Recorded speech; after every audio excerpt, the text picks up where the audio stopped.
नमस्कार। स्वागत है आप सबका मेरे एक और नए वीडियो में।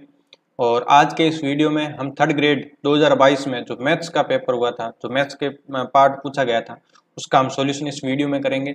और आगे भी एक दो वीडियो में हम कोशिश करेंगे कि साइंस का भी हम सॉल्यूशन करवाएं। और साइंस के सॉल्यूशन के दौरान साइंस के क्वेश्चन कहाँ कहाँ से पूछे गए, यानी एनसीईआरटी में कौन कौन सी एनसीईआरटी से पूछे गए हैं, वो पेज सहित लाने की मैं कोशिश करूंगा।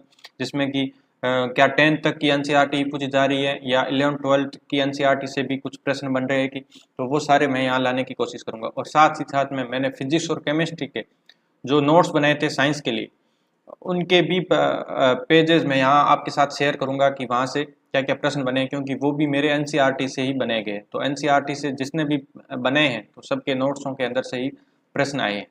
ठीक है, तो ये सारी बात है। और उसके बाद में भी अगर आपको लगता है कि किसी भर्ती का पेपर यहाँ डिस्कस किया जाए, जैसे मैथ्स और साइंस जहाँ जहाँ भी पूछी गई है ना, तो आप कमेंट सेक्शन में बता देना। जैसे पटवारी में पूछी है, ग्राम सेवक में पूछी है, तो वो क्वेश्चन भी मैं आपके साथ में शेयर करूँगा। और जब भी साइंस का पेपर लाऊंगा ना, तो साथ में मतलब प्रूफ लाऊंगा या कहाँ से प्रश्न उठाया गया है, वो सोर्स भी आपके साथ शेयर करने की पूरी कोशिश करूंगा, अगर उपलब्ध हुआ मुझे मिला तो। ठीक है, और जो एनसीईआरटी से होंगे एनसीईआरटी तो मैं आपके साथ में प्रस्तुत करूंगा ही। ठीक है, तो मैथ्स और साइंस के सॉल्यूशन हम करने वाले हैं कुछ दिनों तक। और मैथ्स में आज पेपर सॉल्यूशन करेंगे थर्ड ग्रेड का। ठीक है, और अगर आप पूरा कोर्स देखना चाहते हैं तो अनअकैडमी पर मेरा कोर्स है, वो आपको मिल जाएगा। अनअकैडमी पर आप राजस्थान स्टेट एग्जाम सेलेक्ट करने के बाद मेरा नाम सर्च करोगे ना, रोहितास, तो आपको मैथ्स का कंप्लीट कोर्स है वहाँ फ्री में उपलब्ध है, आप वहाँ से देख सकते हैं। ठीक है, वह अनअकैडमी पर भी क्लासें कुछ इस तरह से ही होती हैं। ठीक है, ज़्यादा बजट नहीं होने की वजह से मैं यहाँ लैपटॉप और पेन टेप के माध्यम से ही क्लासें ले पा रहा हूँ। ठीक है, वो बड़ा वाला पैनल अभी नहीं खरीद सकता। ठीक, तो यहाँ समझ में आ जाएगा। मेन चीज़ है समझना है। ठीक है, वो भले ही कहीं समझाओ, अच्छे से समझ में आ जाना चाहिए। तो कोशिश करूंगा ये पेपर है वो आपके सारे डाउट है वो क्लियर कर दें कि किस प्रकार के प्रश्न बन रहे हैं, ज़्यादा हाई लेवल के हैं या ज़्यादा लो लेवल के हैं। ठीक है, इस प्रकार इस पेपर को हम जब अगर देखते हैं कि ये पेपर हार्ड लेवल का था या आसान लेवल का था, तो हम इसको ज़्यादा आसान कहकर इसका अपमान भी नहीं कर सकते। ठीक है, और ज़्यादा हार्ड कहकर इसको ऊपर भी नहीं चढ़ा सकते। ये मॉडरेट लेवल का पेपर था, जिसने जो हमने पढ़ा था। ठीक है, एक साल की तैयारी में प्री रीट के बाद में और ये इस रीट मेंस के मध्य जो भी हमने पढ़ा है या पिछले कुछ सालों से हम पढ़ते हुए आ रहे हैं, वहीं से प्रश्न उठाया गया। कोई नया टाइप का प्रश्न एक भी देखने को नहीं मिला है। बस प्रैक्टिस की कमी थी, किसी की कम प्रैक्टिस की कमी थी, तो एक दो प्रश्न है वो आते हुए भी वहाँ नहीं हो पाई, कैलकुलेशन नहीं हो पाई, कुछ इस तरह की मिस्टेक्स हुई। ठीक है, मेरे भी 28 क्वेश्चन हुए और मैथ्स में बहुत अच्छी तैयारी करके गया था। क्योंकि वहाँ जब हम एग्जाम में बैठकर पेपर सोल्व करते हैं और यहाँ बाहर आकर पेपर सोल्व करते हैं, दोनों के माहौल में बिल्कुल फर्क होता है। वहाँ आसान आसान प्रश्न भी दिमाग से निकल जाता है, कहीं ना कहीं कैलकुलेशन में मिस्टेक हो जाती है या उस प्रश्न को समझने में मिस्टेक हो जाती है। तो मैथ्स को जब भी तैयार करो बहुत सारी प्रैक्टिस करनी है। क्लियर? तो इस पेपर को हम स्टार्ट करते हैं। सबसे पहला प्रश्न दे रखा है कि एक लैपटॉप का मूल्य कितना दे रखा है।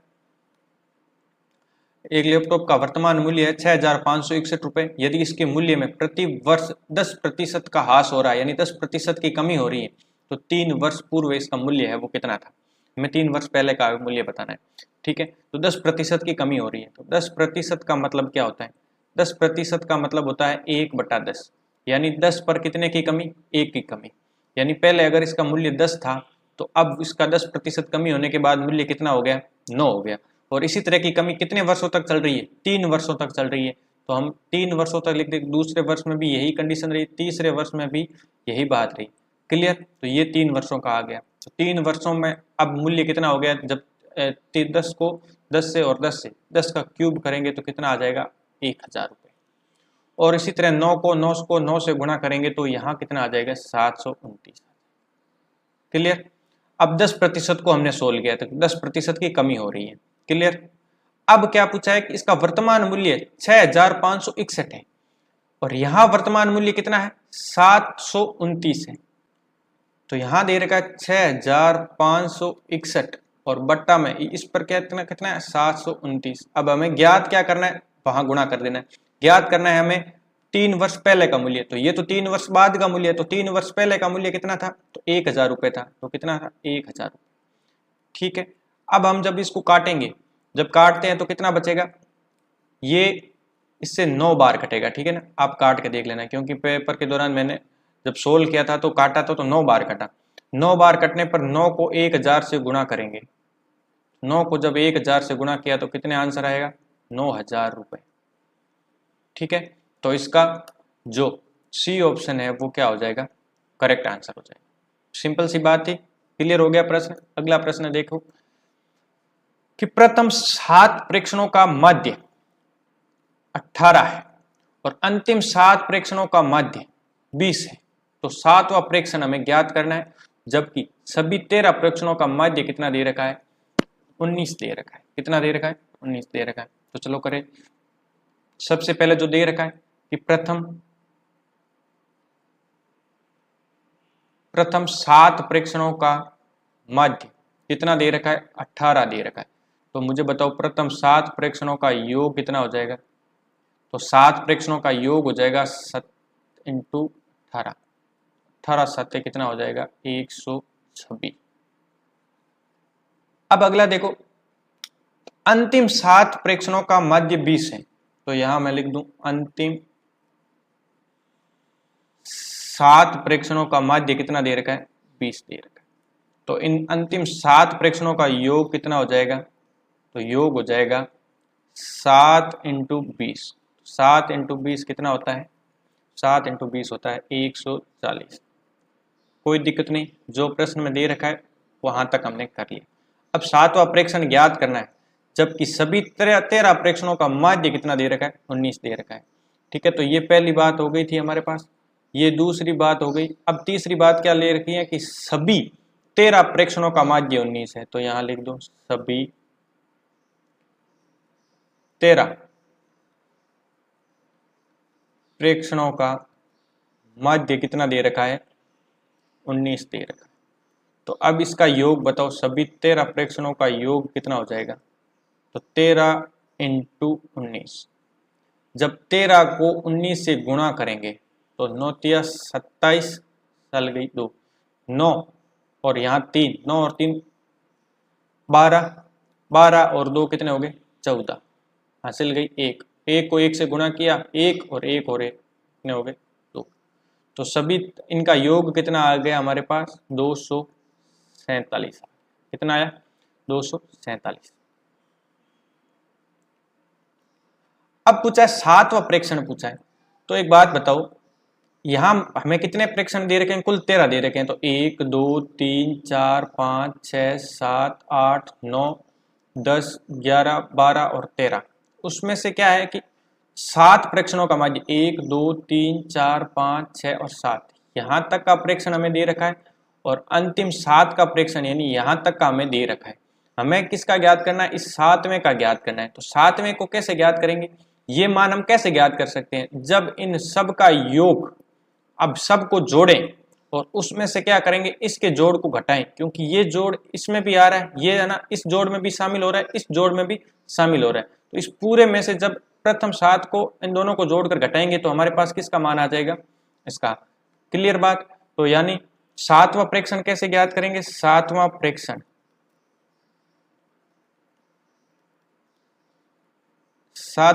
ज्ञात करने के लिए 247 में से इन दोनों का योग है वो घटा देना है, ठीक है। तो कितना हुआ इनका योग, 126 प्लस 140, तो 126 और 140 कितने हो गए, 266। कितने हो गए, 266। तो इनका योग हमारे पास कितना आ जाएगा, इनका माइनस कितना आ जाएगा, 19 आ जाएगा। तो 7वां प्रेक्षण कितना आया, 19। 19 ऑप्शन नंबर 3 में दे रखा है, तो ये सी ऑप्शन है वो इसका करेक्ट आंसर हो जाएगा। बात समझ में आई, आगे बढ़ जाए। अब प्रश्न दे रखा है कि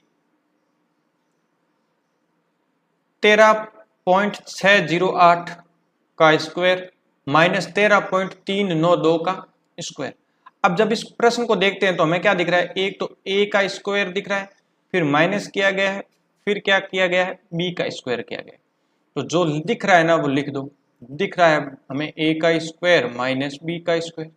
अब इसका हमें फॉर्मूला पता है कि a square minus B square का फॉर्मूला जो होता है ना, तो a प्लस बी और a माइनस बी होता है।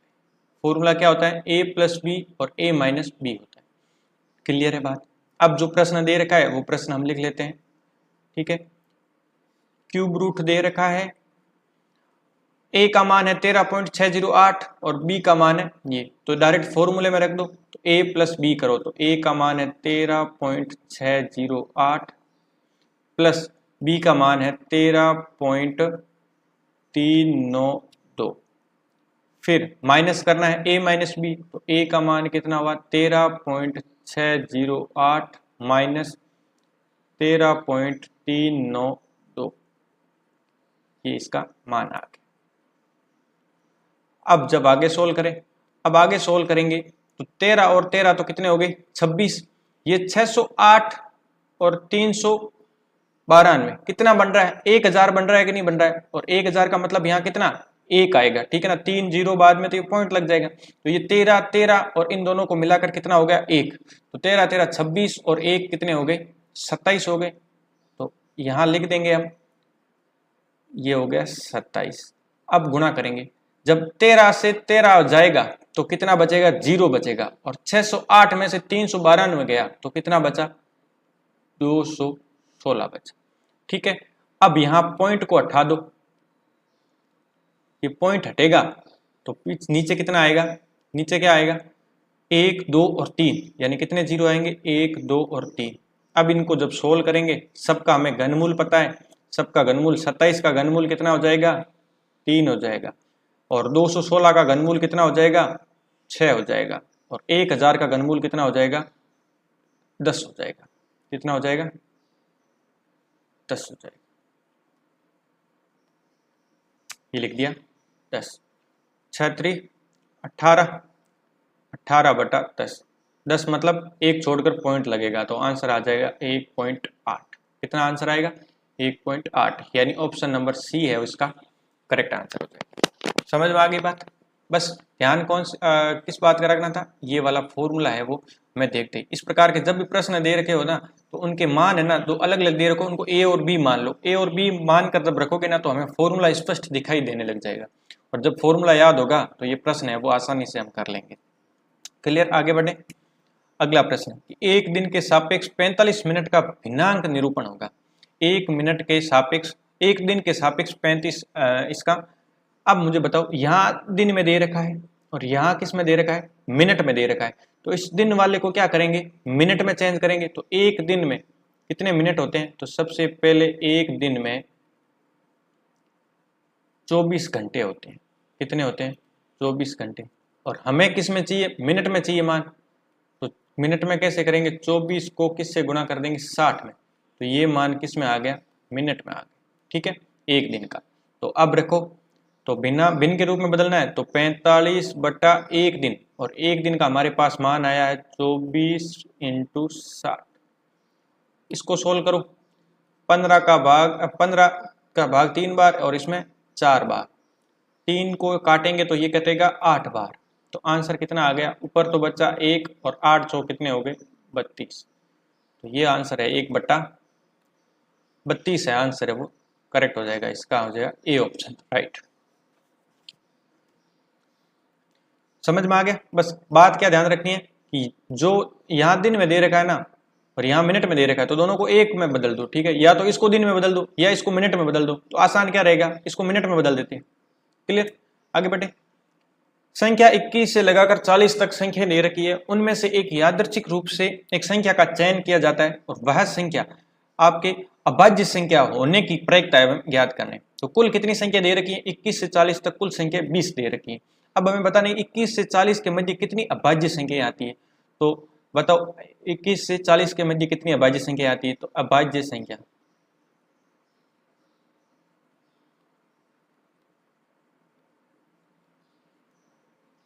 देखो, पहली अभाज्य संख्या आएगी इसमें 23, फिर 24 नहीं है, 25 नहीं, उसके बाद आएगी डायरेक्ट 29, उसके बाद में आएगी 31 और उसके बाद में आएगी 37। तो कितनी अभाज्य संख्या है 4 अभाज्य संख्या है, तो लिख दिया 4।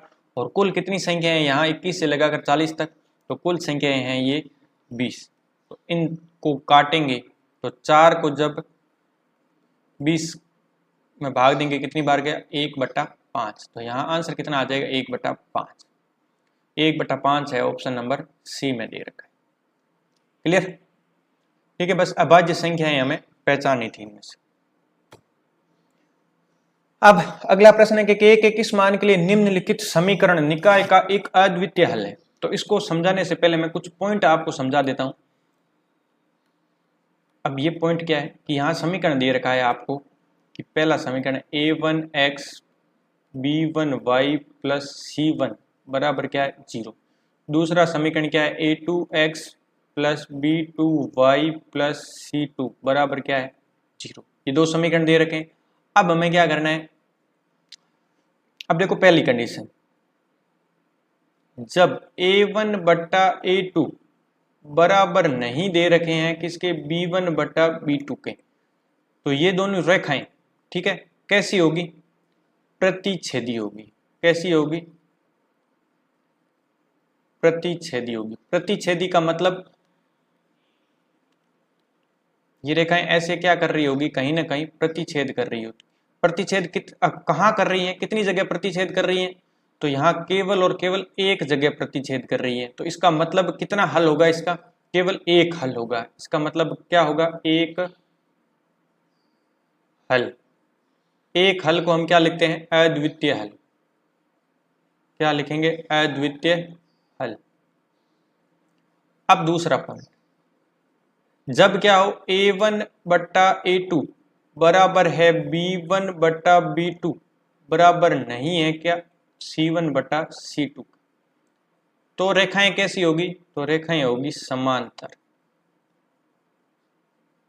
समांतर रेखाओं का मतलब ये रेखाएं ऐसे चलेगी, ठीक है, एक दूसरे के समांतर चलेगी। तो कहीं पर मिल रही है क्या, कहीं पर भी मिल रही है, नहीं मिल रही है। इसका मतलब कोई हल होगा क्या, जब मिलेगी नहीं तो कोई हल होगा क्या, नहीं होगा। तो यहां पर क्या आएगा, कोई हल नहीं। जब रेखाएं समांतर होती हैं तो क्या होगा, कोई हल नहीं। तीसरी बात क्या है कि a1/a2 बराबर b1/b2 बराबर c1/c2 दे रखा। तो रेखाएं कैसी होगी, संपाती होगी। संपाती रेखाओं का मतलब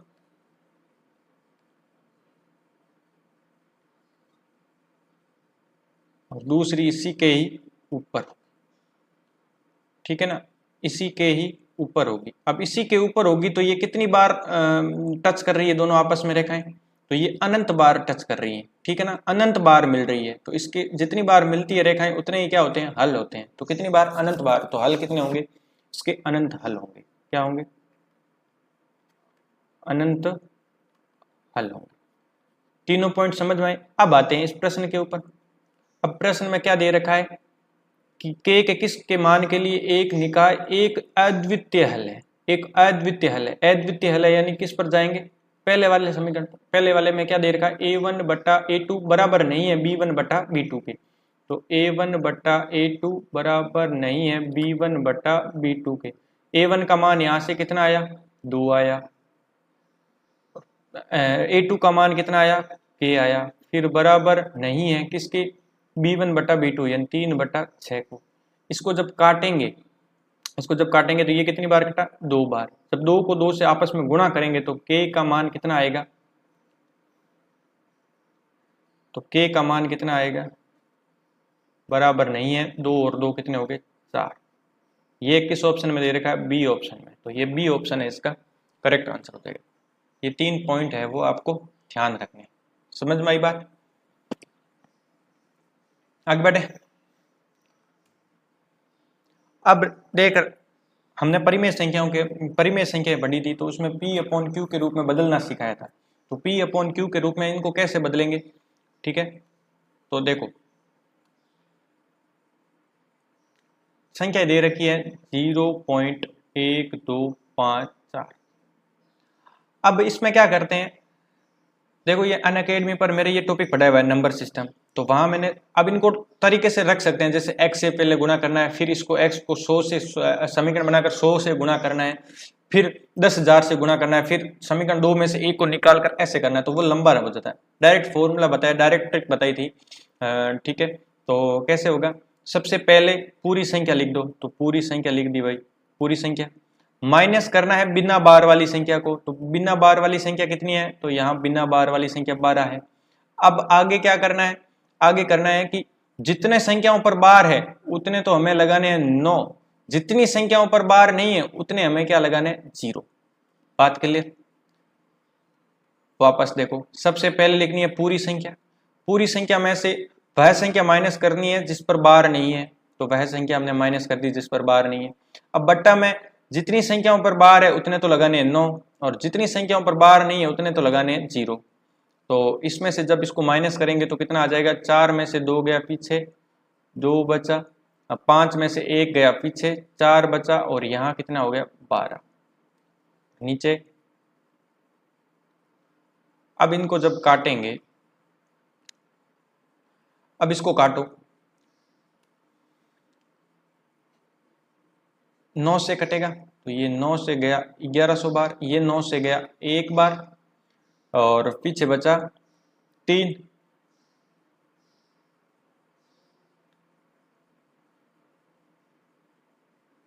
फिर गया 3 बार, 9 तिया 27, 27 से 4 3 7, 7 और पीछे 2 तरफ 72, 72 मतलब 9 8 72, तो कितना आया, 138। अब इसको 2 से काटो, अब इसको जब 2 से काटेंगे तो ये तो कितना आ गया, 550। जब इसको 2 से काटेंगे तो ये 6 से कटा, पीछे 1 और 9 से, तो आंसर कितना आएगा इसका, 69/550। ये हम इसको P/Q के रूप में यानी भिन्न के रूप में इसको निरूपित कर दिया। तो आंसर कौन सा इसमें सही हो जाएगा आपके, कौन सा, इसमें तो 555 दे रखा है, इसमें 550 दे रखा है, बी ऑप्शन है वो इसका करेक्ट आंसर हो जाएगा। क्लियर, आगे बढ़े, ठीक है ना। इस प्रकार के प्रश्न मैंने कंप्लीट यहाँ पूरे करवाए हैं। आपको जब आप नंबर सिस्टम सर्च करेंगे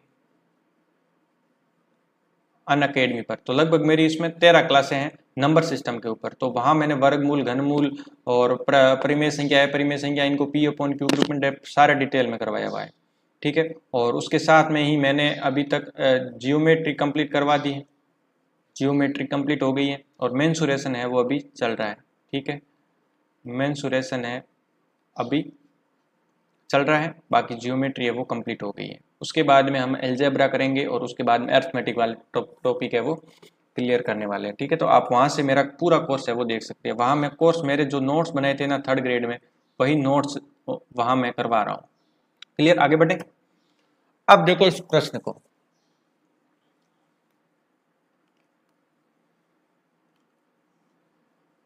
अब ये गुणनखंड है, अब मतलब इन दोनों को आपस में गुणा करना है, ठीक है ना। ऐसी कौन सी संख्या जिनको आपस में गुणा करने पर ये संख्या प्राप्त हुई है, तो कैसे देखेंगे। सबसे पहले -2 को ये लास्ट वाली संख्या देखनी है, ठीक है। ये लास्ट वाली संख्या कब आती है, जब इन दोनों लास्ट वालों को गुणा कर दें। तो -2 को गुणा करेंगे +√3 से, तो -2√3 आएगा। +2 को -√3 से करेंगे तो कितना आएगा, तो भी यही आएगा। -2 को -√3 से करेंगे तो माइनस माइनस प्लस हो जाएगा, यानी ये सी ऑप्शन तो हो ही नहीं सकता। जो नहीं हो सकता उसको क्या कर देंगे, पहले ही काट देंगे। उसके बाद में इस ऑप्शन को देखते हैं बी, ठीक है। पहले ए को देखना, मैं बी देख रहा हूं इसलिए क्योंकि मुझे पता है कि इसका आंसर क्या होगा, बी होगा। आप ए ऑप्शन ट्राई करना, बी ऑप्शन ट्राई करना, डी ऑप्शन ट्राई करना, जिसमें ये समीकरण बन रहा होगा वो उसका क्या हो जाएगा, आंसर हो जाएगा। तो इसको मैं जब चेक करता हूं तो √3x को किससे गुणा करेंगे, 4x से गुणा करेंगे, तो यहां कितना आएगा, 4√3x को x से गुणा किया x²। उसके बाद में √3x को -√3 से गुणा करेंगे, तो यहाँ प्लस है वहाँ माइनस है तो गुणा होगा माइनस से, माइनस पे इससे गुणा करेंगे 3 और √3 कितने हो गए, 3, ये हो गया 3x। उसके बाद में 2x को 4x से गुणा करेंगे तो कितना हो गया, 8x। और फिर माइनस के कितने हो जाएंगे, प्लस के √2 को माइनस के √3 से गुणा करेंगे तो माइनस के 2√3 आ जाएगा। अब इसको आगे सोल्व करेंगे, ठीक है। तो 4√3x² को तो वैसा ही लिख दिया। अब माइनस के 3 और प्लस के 8 कितने होते हैं, तो प्लस के 5 और x का x -2√3 3। तो ये आंसर आ रहा है, यही बैठ रहा है, तो इसका कौन सा आंसर सही हो जाएगा? इसका बी ऑप्शन है वो सही हो जाएगा। ठीक है, मुझे पहले पता था इसलिए मैंने डायरेक्ट बी को ही ट्राई किया। आप ए को ट्राई करना, बी को ट्राई करना, जब भी इस प्रकार के कोई प्रश्न हो। ठीक है, पहले तो लास्ट वाली संख्याओं को ट्राई करना है, जो नहीं बैठ रहा है उसको डिलीट करते हुए, उसको गलत करते हुए जाना है। क्लियर बात? आगे बढ़ते हैं। कौन सी एक संख्या वास्तविक संख्या नहीं है? वास्तविक संख्या नहीं है मतलब कौन सी संख्या पूछी गई है कि काल्पनिक संख्या कौन सी है? क्या पूछा गया है? काल्पनिक संख्या। काल्पनिक संख्या कौन सी होती है? जब भी अंडर रूट के अंदर कोई संख्या माइनस में दे रखी होती है तो वो सभी संख्याएं क्या होती हैं? काल्पनिक संख्याएं होती है। तो इसमें माइनस में अंडर रूट में कौन सी संख्या दे रखी है? तो ये वाली संख्या दे रखी है। अब आपसे एक प्रश्न मैं पूछ रहा हूं, जो आप कमेंट सेक्शन में उसका आंसर बताना कि -4 इंटू -4 कितने होते हैं। ठीक है, इसका आंसर मुझे आप है वो कमेंट सेक्शन में बताना। ठीक है, कमेंट सेक्शन में इसका -√4 इंटू -√4 का आंसर है वो कमेंट सेक्शन में। आगे बढ़े। ये समीकरण दे रखा है, समीकरण सॉरी ये दे रखा है संख्या। अब इनका है ज्ञात करना है, मान ज्ञात करना है। कैसे करेंगे इनको? अब इसको देखो, 49 का अंडर रूट कितना हो गया? 49 का अंडर रूट हो गया 7। अब यहां से 7 निकला और 7 को गुणा किससे किया? 29 से। तो 7 और 29 कितने हो गए? 36। 36 का जब अंडर रूट होगा, यह यहाँ अंडर रूट है तो इसका मान कितना आएगा? 6। फिर 6 को किस में जोड़ा? 19 में जोड़ा तो कितने हो गए? 25। और जब 25 का अंडर रूट करेंगे तो कितना होगा? 5। 5 को 11 में जोड़ा तो 16 हो गया और 16 का अंडर रूट करेंगे तो कितना आएगा? 4। 4 को 5 में जोड़ा तो 9 हो गया और 9 का अंडर रूट करेंगे तो आंसर कितना आएगा? 3। तो ये सी ऑप्शन है इसका करेक्ट आंसर। बात समझ में आई? ठीक है, लास्ट का जो मान दे रखा होगा ना तो वो वर्गमूल होगा किसी का। ये 7 का वर्गमूल है, 7 को 29 में जोड़ा 36 हुआ, 36 का वर्गमूल 6 हुआ, 6 को 19 में जोड़ा 25 हुआ, 25 का वर्गमूल 5 हुआ, 5 को 11 में जोड़ा 16 हुआ, 16 का वर्गमूल 4 हुआ, 4 को 5 में जोड़ा 9 हुआ और 9 का वर्गमूल कितना हो गया? 3। इसका आंसर कितना आ जाएगा हमारे पास? 3 आ जाएगा। अब एक प्रश्न दे रखा था कि हीरे की कीमत उसके वजन के वर्ग के समानुपाती है। तो एक हीरा चारों भागों में 1:2, 3, 4 के अनुपात में टूट गया है और टूटे हुए टुकड़े हैं वो 2,10,000 कम में बेचे गए। तो बताइए हीरे का वास्तविक मूल्य क्या था? प्रश्न में जो दे रखा हो वो हम लिखते हुए जाएंगे। जब भी कोई मैथ्स का क्वेश्चन सोल्व करो और आपको लग रहा है नहीं हो रहा है और एग्जाम में आप बैठे और प्रेशर आ गया इस प्रश्न को देकर कि मतलब सिंपल था फिर भी नहीं हो रहा है, तो उस प्रश्न को आप 2-3 बार पढ़ो। क्या करो? 2-3 बार पढ़ो। फिर भी नहीं आ रहा है, एक बार आप उसको छोड़कर आगे बढ़ जाओ, फिर वापस आकर उस प्रश्न को देखो और उसको समझने की कोशिश करो। लगभग वो प्रश्न आपको अगर कहीं ना कहीं उसकी प्रैक्टिस कर रखी होगी तो वो प्रश्न आपसे हो जाएगा। तो दे क्या रखा है कि हीरे की कीमत उसके वजन के वर्ग के समानुपाती है। तो प्रश्न में दे रखा है कि उसकी जो कीमत है उसके वजन के वर्ग के क्या है? समानुपाती। बात लिख ली। अब एक हीरे का टुकड़ों को 4 भागों में बांटा है। तो पहले हीरा कितना था? 4 और 3 कितने हो गए? 7 और 2 कितने हो गए? 9 और 1 कितना हो गया? 10। तो हीरा पहले जब टूटा हुआ नहीं था तब तो उसका वजन किस इकाई के बराबर था? 10 के बराबर। लेकिन जब ये टूट गया, जब ये क्या हो गया? टूट गया, तो किस अनुपात में बटा है? 1:2:3:4। ये तो इसके टुकड़े हुए। अब हमें इसकी कीमत बतानी है। ठीक है ना, यहाँ क्या दे रखी है? कीमत दे रखी है। तो कीमत में लाना है तो कीमत वजन के स्क्वायर के बराबर है, यानी इन सब का क्या करना पड़ेगा? स्क्वायर करके जोड़ना पड़ेगा। तो यहां पहला 1 स्क्वायर प्लस 2 का स्क्वायर प्लस 3 का स्क्वायर प्लस 4 का स्क्वायर। अब और जब हीरा नहीं टूटा था तो किसका स्क्वायर था? 10 का स्क्वायर। अब इन सब को आपस में जोड़ेंगे। ये तो है टूटने के बाद, ये तो क्या है? टूटने के बाद, ये टूटने के बाद, हाँ ये टूटने के बाद है और ये टूटने से पहले, टूटने से पहले। टूटने से पहले।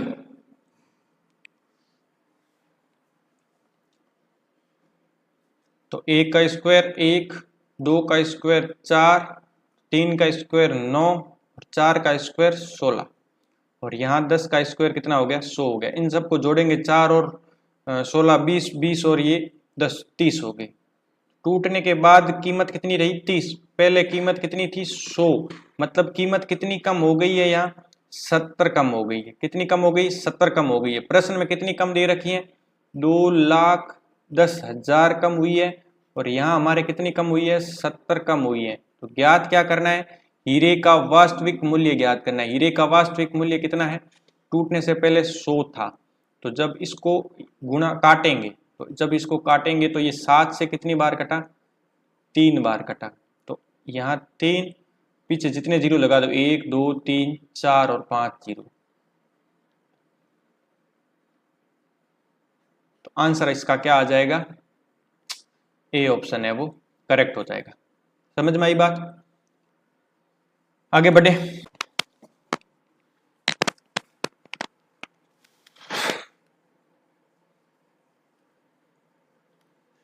अब यहां प्रश्न दे रखा है कि x अनुपात y है वो बराबर है 3:2 के, यानी x बट्टा y का मान किसके बराबर है 3/2 के। ठीक है, और यहां पर भी अनुपात ही दे रखा है। ठीक है, यहां पर भी क्या दे रखा है 2x square plus 3y square बट्टा 3x square minus 2y square. यहां पर भी अनुपात दे रखा है तो हम डायरेक्ट क्या करेंगे x का मान 3 रखेंगे y का मान 2 रखेंगे और इसको जब सोल्व करेंगे तो सोल्व करो क्या आएगा आंसर।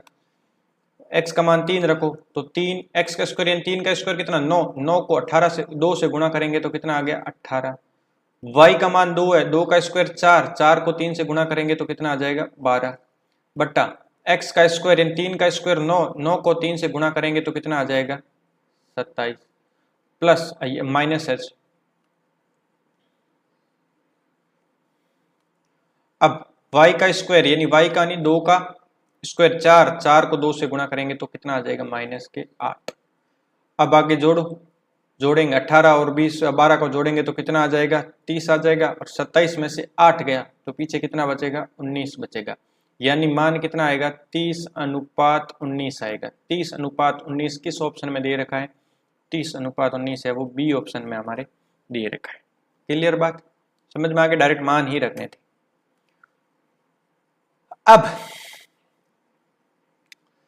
एक प्रश्न दे रखा है कि यदि बहुपद के x square minus 3x minus 6 के शून्यांकों का योग उसके गुणन के बराबर है। क्या दे रखा है इसके गुणन के बराबर है, यहां लिखा हुआ है गुणन के बराबर है, गुणन के बराबर है। तो देखो एक समीकरण a1x plus b1y plus c1 बराबर 0।